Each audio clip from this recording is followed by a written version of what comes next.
Well, I don't really know how it all happened. It wasn't something I expected or planned on. I had studied math and economics. I wasn't an activist. I wasn't a writer. But I was someone who cared about human beings and about injustice and human rights. And I came across this issue because I was a big traveler, and I would backpack around the world. And in particular, after I graduated from college, I went to Turkey to teach English there.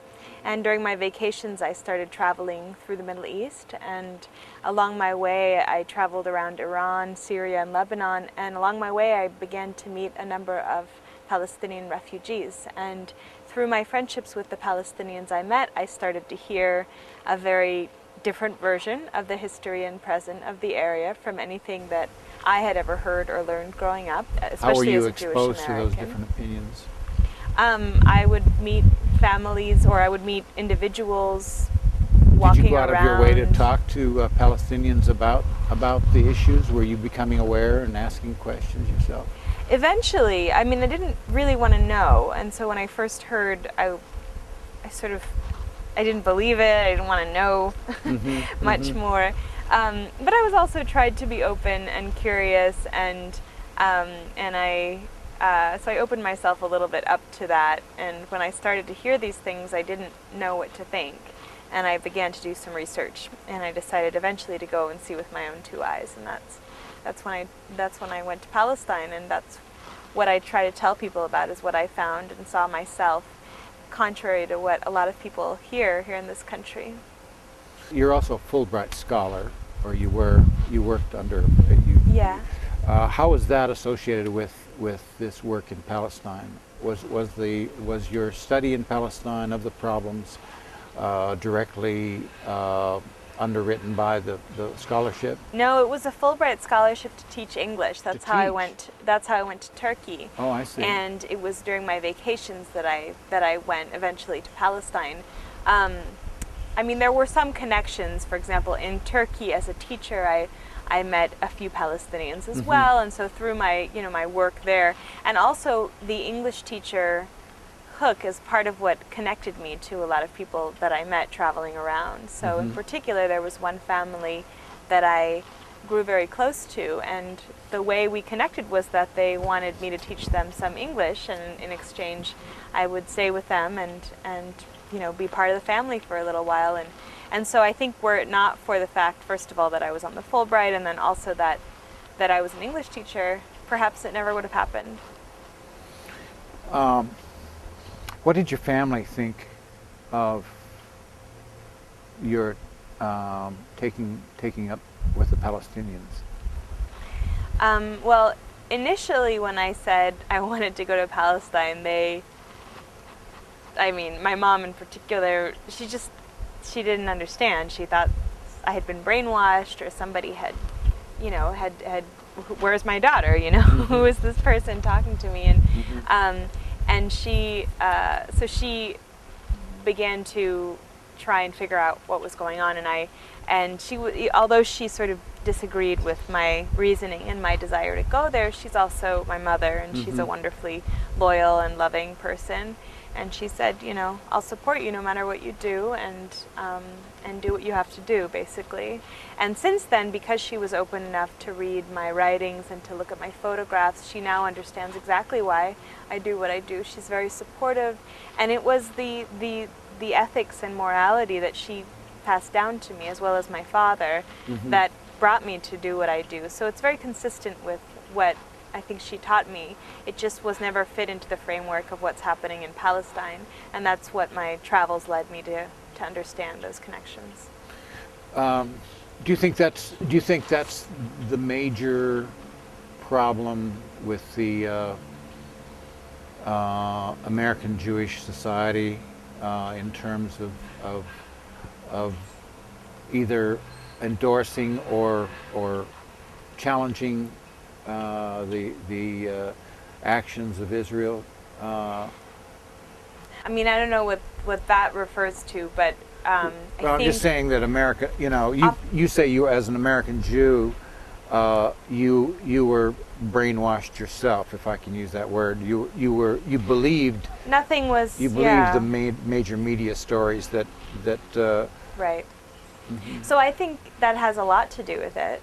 I think a lot of American Jews don't know, and if they did know, because of that history of social justice, and because Jewish Americans tend to be very progressive on a lot of issues, I think if they made the connection between, well, we were against apartheid in South Africa, we were against, segregation in this country, so should we be against apartheid and segregation in Israel-Palestine?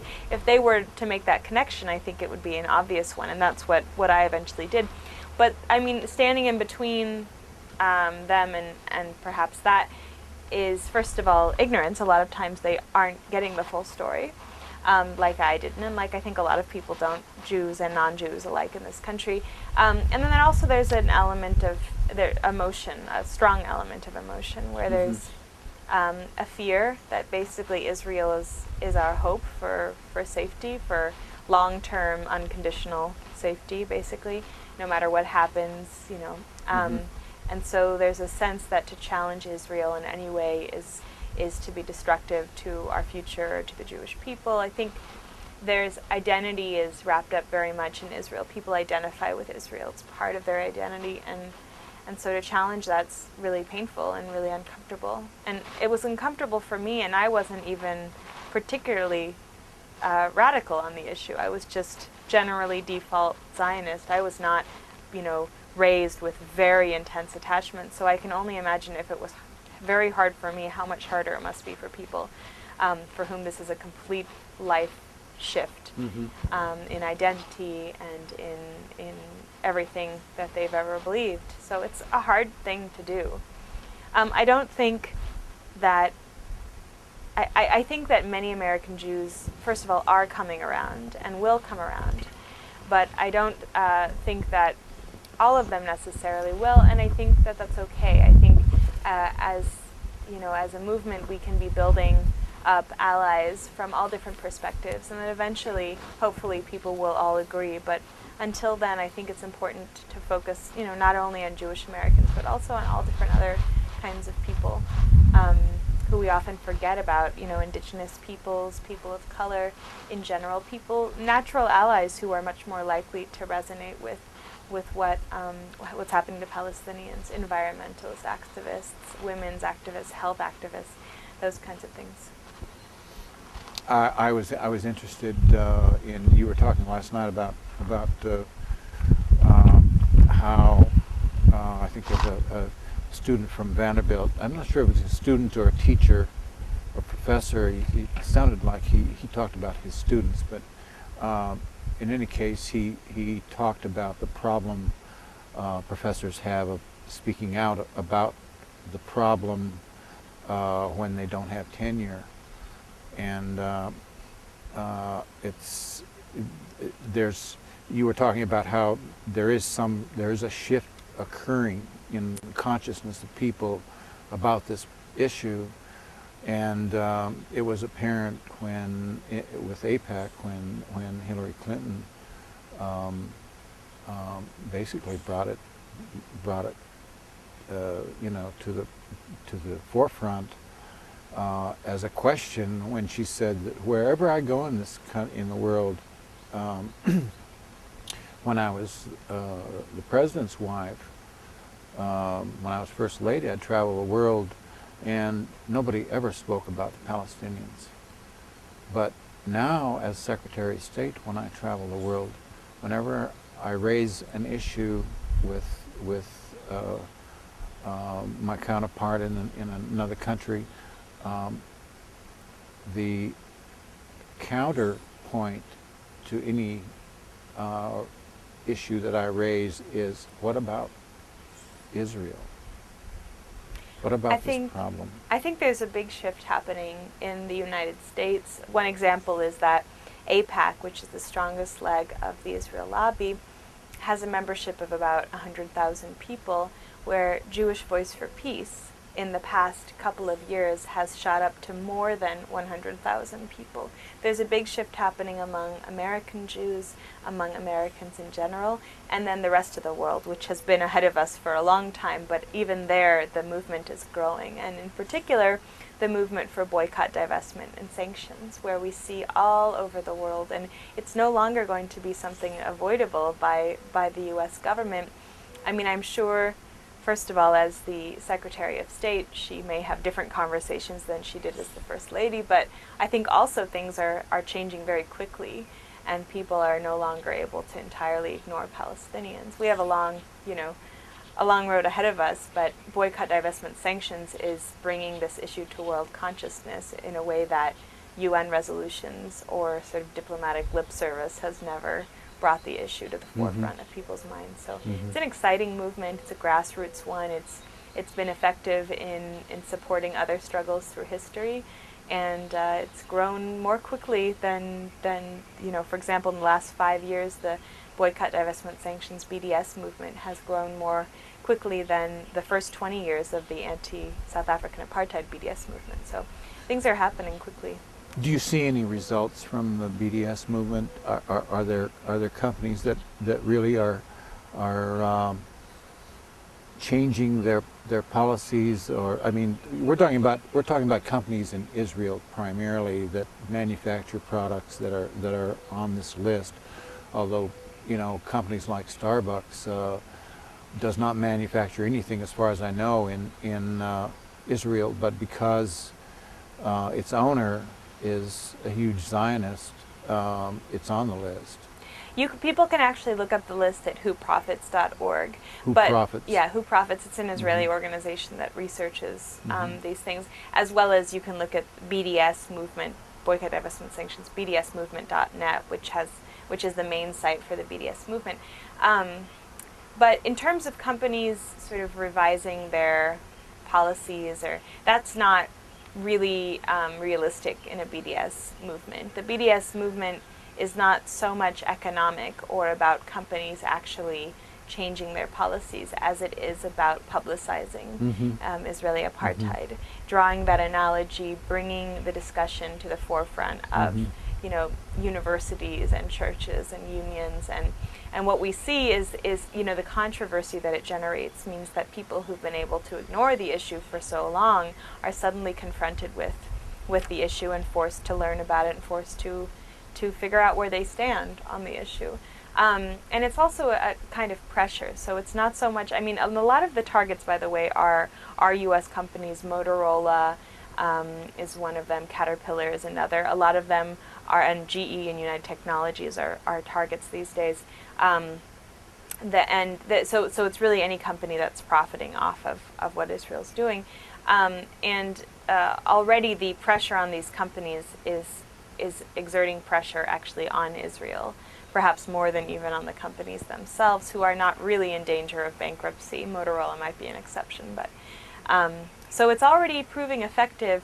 Whether or not it passes in this university or that, the movement is growing. It inspires more action. It opens the floodgates basically for more and more, and it puts pressure whether or not it succeeds, because it heightens awareness so quickly and effectively. It's my understanding that 90% of the voting Israeli public supported Operation Cast Lead, the attack upon Gaza in, I guess it was late 2008, December of 2008. People talk about, well, it's just the government in Israel that is the problem. It's not the people. But when you see a figure like that, and then you see this problem of settlements. Not only do you have 90% of the people in Israel supporting the government's policies, but you have them importing just a whole new group of people who are obviously so radical that they're willing to violate laws and take huge risks by occupying someone else's land in order to do it. What's the future when you see results, when you see that kind of thing going on? I don't think that necessarily determines the future at all. Like if you look at apartheid South Africa, things kept getting worse and worse and worse right until the very end because of the pressure that the government felt. And the white South African population, until the very end, it was a tiny, less than 5% portion of the population who supported the eradication of apartheid. People were very afraid of that. Only 5%, really? It was, I believe it's even less, but at the risk of, I'm quoting actually Ali Abu Nima from the Electronic Intifada, but it was a small percentage in any case, and that kind of didn't matter. The world didn't say, come on, white South Africans, please, please, please. They said, no, you can't do this. Whether or not you want to stop, you have to stop. And they forced that change to happen, basically. So you think that's the future here with Israel, is that they have to be forced? I think it's always the future. You know, if you look at the abolitionist movement, it's not that slave owners began to change their perspectives. You think that it's that it was no longer acceptable, and it was in spite of the slave owners that slavery was eradicated. Where do you think the change is going to come from? From whom? I believe that it's going to come from global movements and from the ground up as well. So in Palestine, there's this thriving movement of resistance, most of it nonviolent, marching down to the wall, to the checkpoints, protesting, singing freedom songs, and inspiring a whole movement around the world, this grassroots movement in particular of boycott, divestment, and sanctions.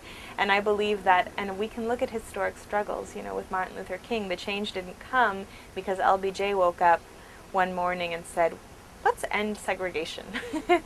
No, it happened because people came together and forced that change to happen. They forced it without waiting and asking anymore. They made it happen. So I think that's precisely the way that change has happened historically, and that'll happen here.